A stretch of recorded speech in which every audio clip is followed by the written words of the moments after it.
And I bring you greetings from St. Louis, Missouri, where I represent in the United States Congress. I love you. And I'm here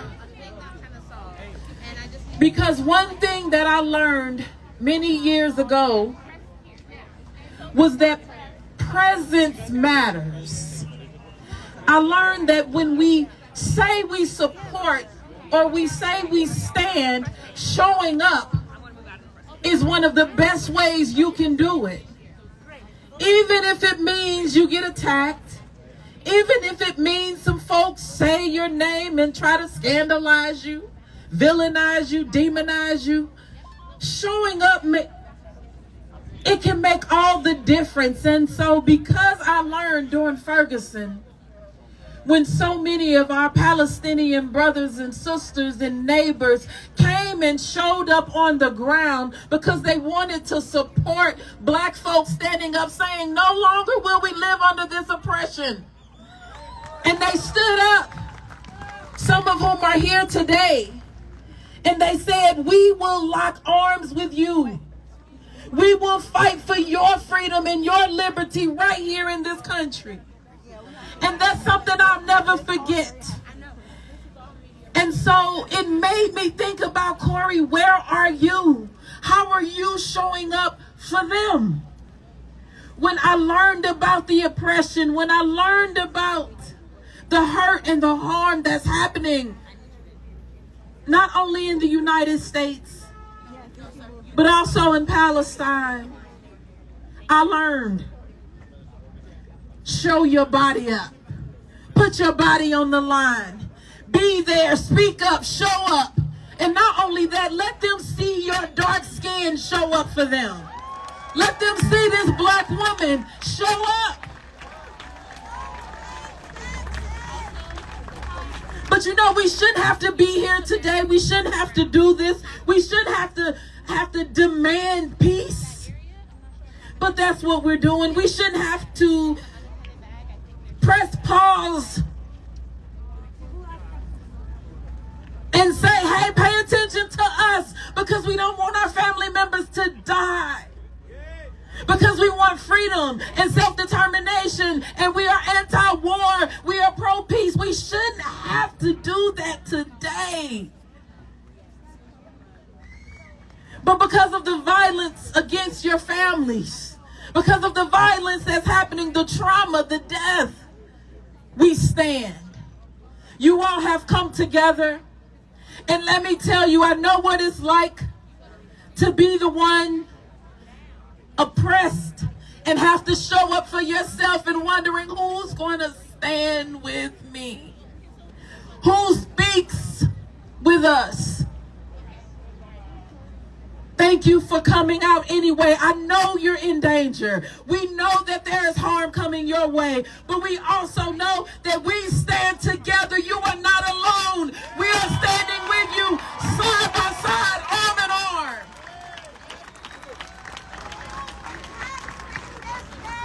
We're daring to take this tougher course of humanity and peace over that easier course of hatred and violence. We are here to affirm that you matter, your life matters, your legacy matters, your land matters, your family matters. All of it. We're out here demanding that the world and our government refuse to turn a blind eye to the collective punishment against Palestinians that has been happening over the last several days. We're out here showing that we are consistent in our love for all of humanity. All meaning all of humanity. So we are calling for an end to the violence. We are calling out here for a ceasefire. Ceasefire now. Ceasefire now. Ceasefire now. And as I think about it, we are a strong and a powerful multiracial multi-faith, anti-war, multi-generational coalition that's out here. So know that you have support, regardless of what they're saying. And I know last night we heard from the administration calling on Congress for more bombs and more weapons, which we know will only lead to more violence and more death and more atrocity. And absolutely not, not on our watch, not in our lifetime, not again. This is why my sister and I, Representative to leave, this is why we came together and introduced the Ceasefire Now resolution in Congress.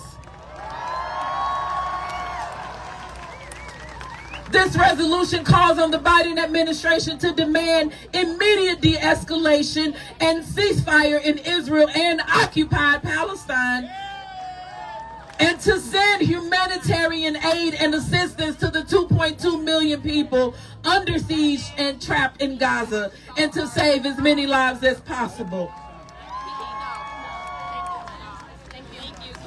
And so I'll close with this. I took a moment this morning to think about what I can offer to this movement. What can I do? As one person, one individual, what can I bring? And there was this song that kept playing over and over in my head. And I'm a Christian woman, and this song was, Lord, I'm available to you. My will I give to you. My soul I give to you. Lead me, basically is what it's saying. So I want to put that out to every person. Even if you feel like all I can do is show up, all I can do is donate to somewhere, all I can do, no, each and every one of us has a place right now. You are here for such a time as this. You are here because you have something to offer to save lives, to save your families, to save our families. You have something to bring to this movement for true freedom and self-determination. So sit with that as you stand out here today and think about, who am I and what do I bring? Because this moment is yours for the taking. We will win peace. We will win peace. We will win peace. We will win peace. Ceasefire now. Yes, ceasefire. Let's give it up for Corey.